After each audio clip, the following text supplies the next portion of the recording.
Shawcross was a loner, cut off from others, at home and in school. Yet there were times Shawcross was filled with uncontrollable rage. Arthur would fight for seemingly any reason, and as he brutalized classmates, he mimicked the sound effects he saw in comic books. Bang, pow, crack. As he grew older, his world became ever more bizarre and dangerous. He would place live bats in parked cars just to watch the drivers react in sheer terror, and set fires, once burning down a barn. You ever had thoughts that had to do with your mom, where you really felt like dicing her, or making pot roast out of her? I don't want to answer that. Because it would be understandable, wouldn't it? It would be understandable. Sure it would. I mean, what you thought, those thoughts were there. Yeah. I wanted to hurt her in a worse way. Yeah. It is clear to me, talking to Shawcross, that his tortured childhood contributed to his later violence. In 1972, when Arthur Shawcross was in his 20s, he was convicted of killing a 10-year-old boy and an 8-year-old girl. He served only 15 years in prison.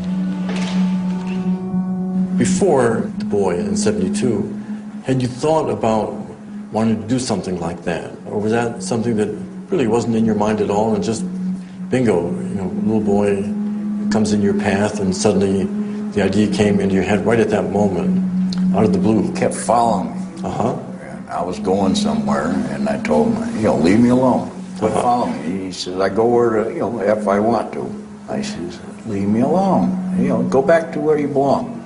He said, no. And I struck out at him and I hit him right here. With your hand or with an object? With my fist. With your fist. And down, he just dropped right there. And I left. Didn't know nothing about it until a few days later, and everybody's looking for him. Somebody could say, well, okay, so there could have been other ways to handle it. I used to get angry at the drop of the hat. Without a clue as to what was getting you angry? Or did you have some clues? No. Even later, you thought about it going back? No. I used to get angry at the drop of the hat. What about with the girl a couple of months later? Was there something similar about that, or was that something that you had begun to think about? Well, I was by myself. Yeah. And she showed up by herself. She was on top of the bridge. She started talking. I said, what are you doing down here by yourself? She said, I go where you want to go. I pulled in my fishing pole and stuff, put them back up on the bike. Then I started walking upstream, right? And she comes up there with me. And I don't know, just a spur of the moment. She was in the wrong place at the wrong time. Right. Yeah, but there was a little bit of sexual stuff going on with her. Right. Yeah. Shawcross admitted to raping the girl before he killed her. I was thinking about my sister Jeannie back. Yeah, okay. Say a little bit more about that. That's something I don't like to talk about. If she was just in your mind, kind of an equivalent symbolically of Jeannie, a person could say, well, she would be the last person you'd want to rough up. When I realized what I did, my only thought was to get rid of her. So she couldn't tell her mom and then... Or whoever. Yeah, and where they come looking after you. Right. So it was really to kind of, so to speak, get rid of the evidence. Right. Yeah. From child killer to serial murderer, Dr. Stone continues to probe the evolution of Arthur Shawcross when we come back. I just felt numb, like I was in another state of mind.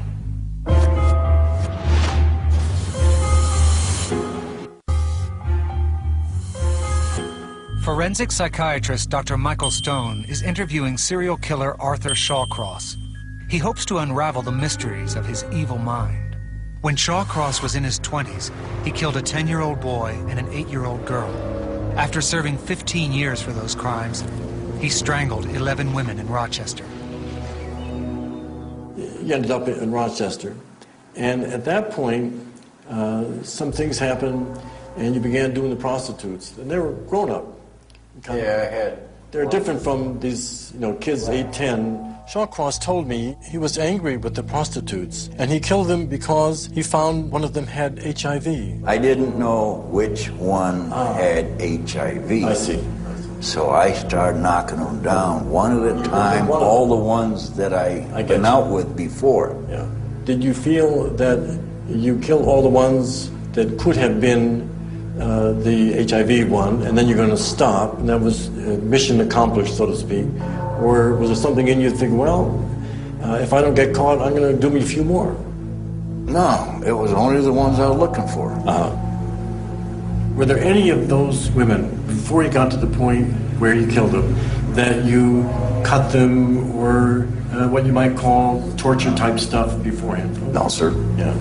Now, one of them sounded like after, I believe it was after she was dead, you can correct me if I'm wrong, when you went after some of her body parts and were munching on them and stuff.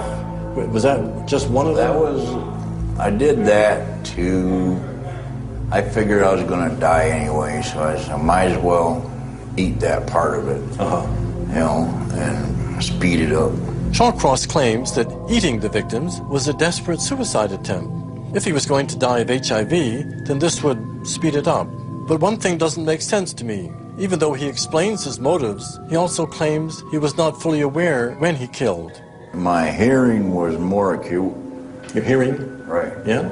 And my eyesight was better, and I would sweat from here up. I don't know why. Oh, at the time you were doing it? Right. At the killing? Right.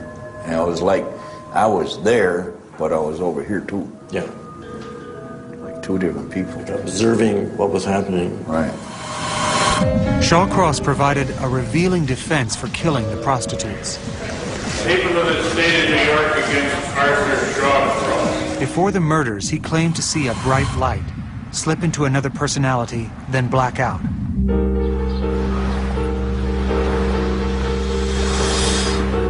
He actually claimed to be unaware that he killed. Dr. Stone needs to determine if Shawcross was in the throes of psychosis when he committed his crimes. I just felt numb, like I was in another state of mind. Yeah. I know when I was in Dunkin' Donuts down a quarter of a block from the house, the cops would come in, they'd discuss it, you know, and I'd be sitting there drinking coffee or eating a donut or talking with a few of the people I associated with, but it didn't dawn on me. Didn't dawn on you what? That they were talking about me. No?